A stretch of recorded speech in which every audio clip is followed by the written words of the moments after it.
colecionador de discos, né? Seja vinil ou CD, eu tenho muito em casa. E alguém fala, pô, você não vai conseguir escutar isso ao longo da vida. Eu sei, mas está aqui. A hora que eu quiser eu puxo.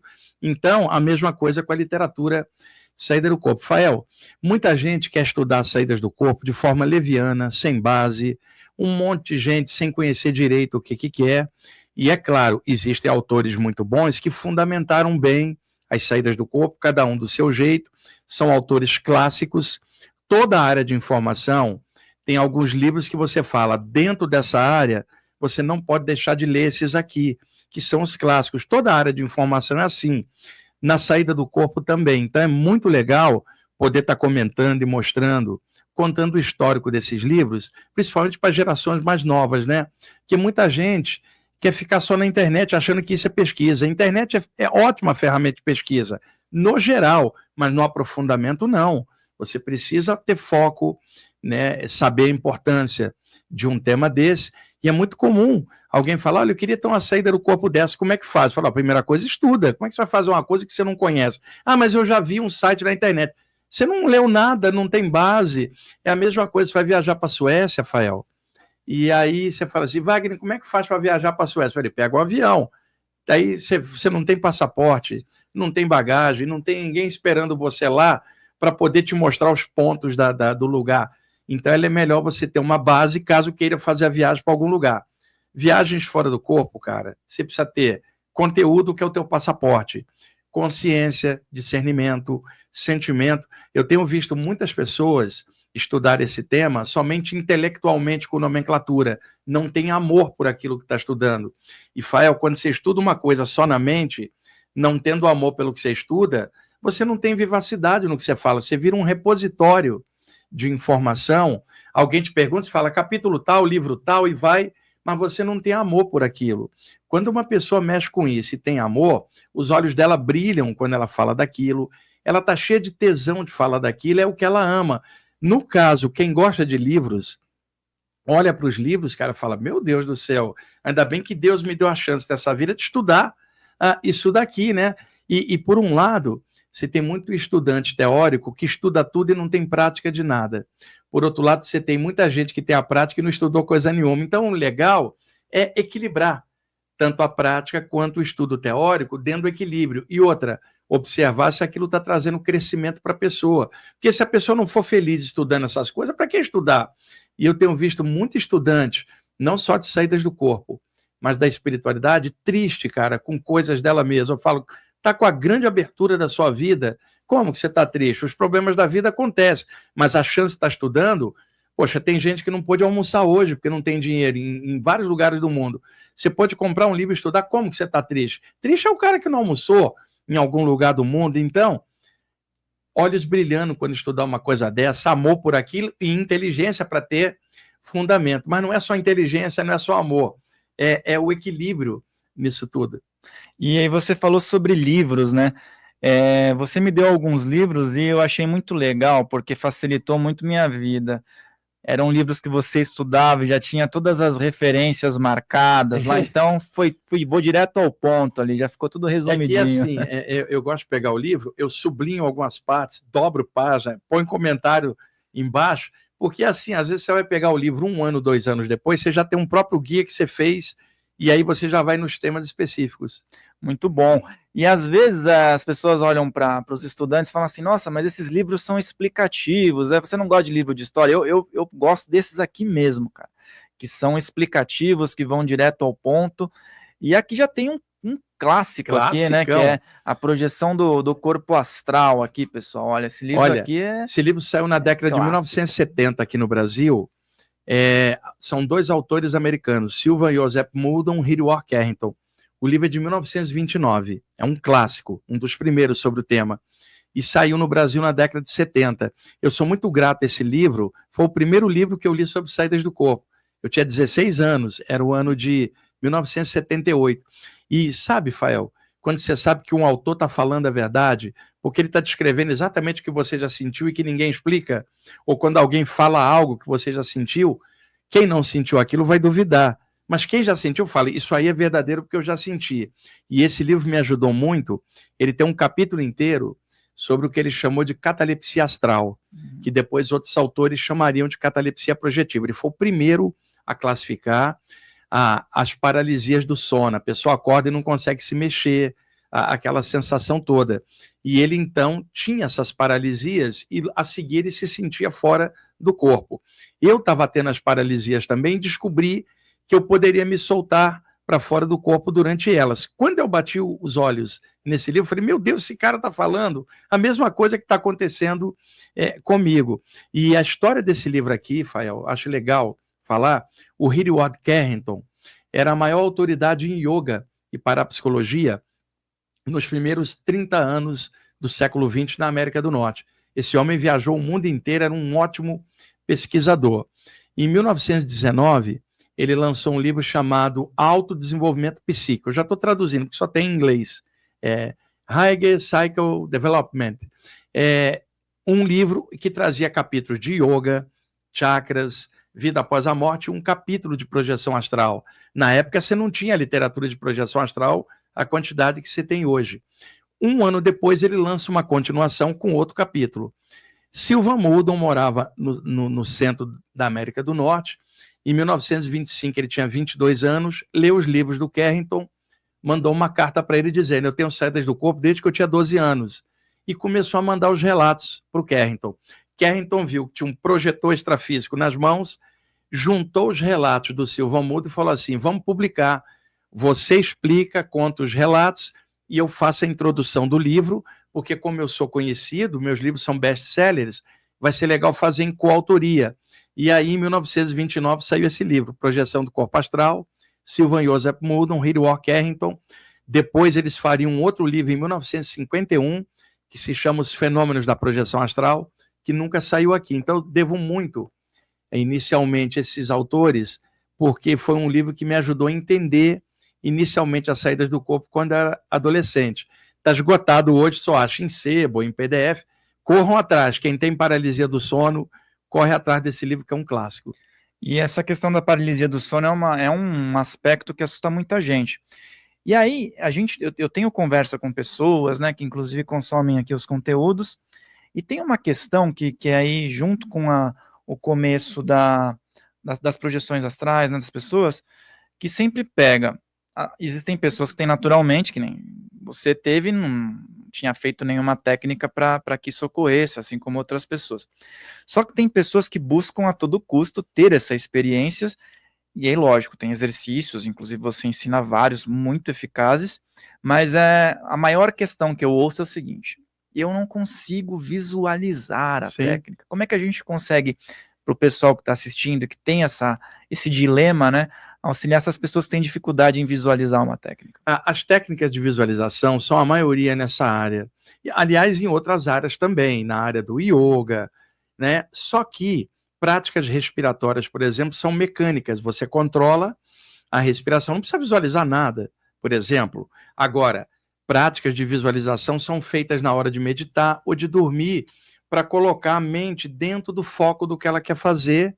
E o que acontece? Aqueles pensamentos que você arrasta para dentro do sono, imediatamente antes de dormir, pensamentos e imagens, quando o corpo humano entra no sono, o metabolismo cardiorrespiratório relaxa e as ondas cerebrais relaxam, o corpo sutil se solta, ele vai na direção do que você dormiu pensando, por um automatismo psíquico. Então, se você dorme pensando num lugar ou numa sensação, quando o corpo astral emerge, mesmo inconsciente, vai na direção daquilo e você desperta. Então, as técnicas de visualização não são apenas visualização, porque se eu penso algo aqui que eu vou a determinado lugar, meu corpo não sai do lugar, mas se eu penso mesmo dentro do corpo, o corpo astral já vibra naquela faixa. Quando o corpo descer o metabolismo no sono, ele vai naquela direção extrafisicamente. Então, por isso as técnicas de visualização, e às vezes as pessoas são ansiosas, não têm paciência de visualizar. E aí, às vezes, eu faço um teste, Fael. Vamos ver se você é ruim de visualização. Eu peço à pessoa, fecha os olhos e visualiza o rosto de quem você ama. Você consegue? Consigo. Mas por que você não consegue visualizar outra coisa? Porque você não tem amor por aquilo. Porque se você tem um componente emocional, é mais fácil da mente estar ligada. As pessoas querem fazer visualização só como um recorte mental. Então, visualiza algo que lhe seja caro ao teu coração. se apaixona por isso e tenta estabelecer um trabalho com paciência. Na área de saídas do corpo, a ansiedade é fatal, porque ela acelera o metabolismo. Sabe, eu chamo de consumidores de técnicas. Ei, alguém tem uma técnica infalível? A única técnica que falhou é uma pancada na cabeça, que o corpo desmaia e você vai ejetado para lá e não garante lucidez.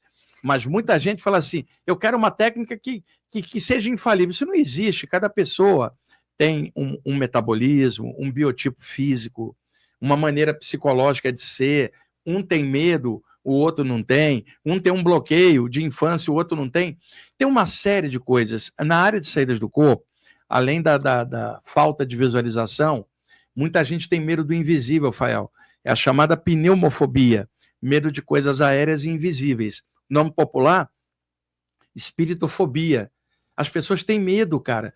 Foram educadas com medo do velho do saco embaixo da cama, medo do diabo, medo de espíritos, medo do saci pererê, da cuca, do duende. E aí ela cresce como adulta, ela aqui quer conhecer algo, mas lá dentro tem um medo encalacrado dentro dela, que inconscientemente na hora acelera os batimentos. Na hora da saída do corpo, muita gente quer, mas sem entender as consequências da saída, por exemplo, alguém quer sair do corpo, mas tem medo do invisível. É melhor ela não sair, porque ela vai para onde quando ela sai? E outra, o que ela vai ver? A abobrinha flutuando, o coelhinho desencarnado? Ela vai ver pessoas extrafísicas. E assim como aqui na matéria, tem ambientes pesados e ambientes leves, pessoas atrapalhadas e pessoas legais. E isso vai da sintonia de cada um. Como é que alguém com medo quer sintonizar um ambiente elevado, se o próprio medo já é um ambiente ruim dentro dela? Então, por isso que é legal estar falando disso. Em aberto, boa parte das pessoas quer experimentar tudo isso. Você veja a pessoa falar assim, eu não consigo visualizar. Fala, estuda, leia, satura a mente com um monte de coisa que a visualização vai ficar mais fácil. Esses dias aí você saturou com o Botafogo, né, velho? Olha, eu ando prejudicando as projeções, porque eu durmo pensando no Botafogo, na Libertadores, no Brasileirão, né? Daqui a pouquinho, às 2h da tarde, o Botafogo joga com o Pachuca do México aí pelo campeonato já mundial. Vamos ver, mas a gente já tá bem, né? O Fael é corintiano, pessoal, ele tá numa inveja esse ano danada. Viu? O Wagner escolheu ficar aqui do que ver o jogo, então isso exatamente, alegria, eu era para estar vendo o jogo daqui a pouco às 2h, mas em nome da luz, eu tô aqui com amor. E aí você falou sobre essa questão do medo, do receio. Tem mais um livro aqui que também é clássico, né, do Monroe, Viagens Fora do Corpo, vou mostrar aqui pro pessoal. E aí a questão é essa, a viagem fora do corpo, de uma forma ou de outra, vai estar tudo ali frente a frente se a pessoa tiver uma experiência espiritual. Só que as pessoas muitas vezes querem sair do corpo e também trabalhar a clarividência. Às vezes a clarividência ela tem um jeito de ser trabalhado. E também diferente da saída do corpo. Totalmente diferente. E é diferente da saída do corpo, sim, né? Então, muitas vezes as pessoas correlacionam as duas coisas. E confunde, às vezes, as duas coisas. Fael, a clarividência está radicada no chakra frontal potencial. Então, você daí, num estado alterado, você pode ver minha aura, ver algo ali ou à distância. Você não saiu do corpo. A saída do corpo, você espacialmente está lá, teu corpo está vazio aqui. Só que, às vezes, mescla uma coisa com a outra. Você trabalha com mentores. Então, existe um trabalho espiritual para ser feito que já está montado há horas, só esperando você ir dormir. Na hora que você deita, você já está ligado mediunicamente, no caso de um médium, com um ambiente onde você vai para uma assistência. Então, assim que você vai caindo no sono, o teu chakra frontal ele abre um pouquinho e você já vê a distância, o lugar para onde você vai depois, que já estava ligado antes. Quando o teu chakra faz assim, em 1 segundo você está vendo lá, sem ter saído. Chama-se clarividência viajoura, uma espécie de visão remota extrafísica. Aí você apaga, quando acorda está lá. Aí você fala, puxa, já estava tendo a saída antes. Não era, era clarividência antes da projeção astral. Outra coisa, muitos autores que publicam um livro de saídas do corpo e que tem essa saída para lá, não tem, às vezes, a sensibilidade aberta aqui anímico-mediúnica. Quer dizer, fulano de tal editou um livro de saídas do corpo. Aqui ele não tem clarividência, não sabe nada de mediunidade, nem de chakras. Muitos autores são assim. Por outro lado, vários clarividentes e autores de chakras não conhecem bem a saída do corpo. Mas legal, quando você junta as duas coisas e faz um trabalho em conjunto. Então, clarividência não é saída do corpo. E, às vezes, o chakra da testa espicha um pouco para fora. Se a pessoa não sabe disso, vai falar assim, eu estou desdobrado, metade de mim está ali na frente, metade está aqui. Ela não saiu, foi o chakra da testa que ampliou o raio de ação da percepção visual. E esse livro aqui, O Viagem Fora do Corpo, ele é do Robert Alan Monroe. O original, Journey Out of the Body, 1971. Saiu aqui no Brasil no início da década de 80 pela editora Record, coleção Nova Era. O Robert Alan Monroe, no finalzinho da década de 50, era um executivo de rádio, cara, e começou a ter saída, ele era um empresário da área de comunicação, começou a ter saídas do corpo espontânea já acima dos 40 anos. E aí ele começou a observar aquilo. Durante a década de 60, participou de experiência em laboratórios de parapsicologia, inclusive. Até que em 1971 ele lançou esse livro, que é o mais traduzido em todos os idiomas aqui, mais conhecidos.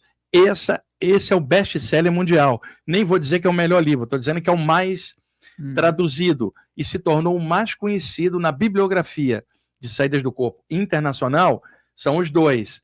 O Silva Moldon e o Robert Monroe são dois clássicos que se complementam. Seria legal ler os dois, que são autores com parâmetros diferentes, ambos americanos. E foi legal você falar sobre isso, porque eu estava vendo um material, era bom o material, mas aí a pessoa ela fez essa relação de forma equivocada. Foi bom você ter falado, porque falava sobre essa obra e aí dizia que aí conseguiu abrir a clarividência porque nas projeções conseguia enxergar os mentores. Então, houve essa confusão. Quando você sai do corpo, você tem capacidades lá fora, por exemplo, a paravisão não é a clarividência. Por exemplo, nós estamos aqui de frente. Então, você rebate luz, eu rebato luz, os nossos olhos captam os impulsos luminosos, o cérebro decodifica as imagens, a gente fala, estamos se vendo. Então, para ter a visão física, você depende da reflexão da luz. Tá. Você está fora do corpo, Fael, seus olhos estão fechados lá. Como é que você enxerga lá fora?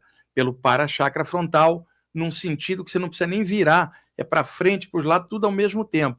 Então, isto não é clarividência, é a paravisão, do mesmo jeito que a visão material aqui não é clarividência. Clarividência, quando você está num ponto e enxerga outro ponto. Você está fora do corpo num determinado plano. Se dali você vê um plano superior sem sair dali, é clarividência fora do corpo. Mas um fenômeno não é igual ao outro. O pessoal confunde a paravisão da pessoa projetada com a clarividência.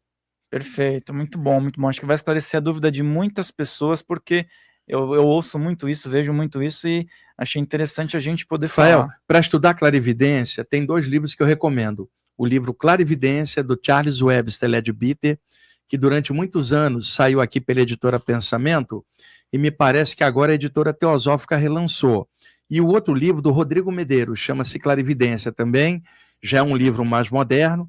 O Rodrigo Medeiros trabalhou dentro da linha da conscienciologia, na linha do Valdo Vieira, e procurou, numa linguagem um pouco mais normal, aberta, falar de clarividência sem perder o foco técnico, mas com uma linguagem mais acessível. E o livro dele é ótimo, Rodrigo Medeiros, Clarividência.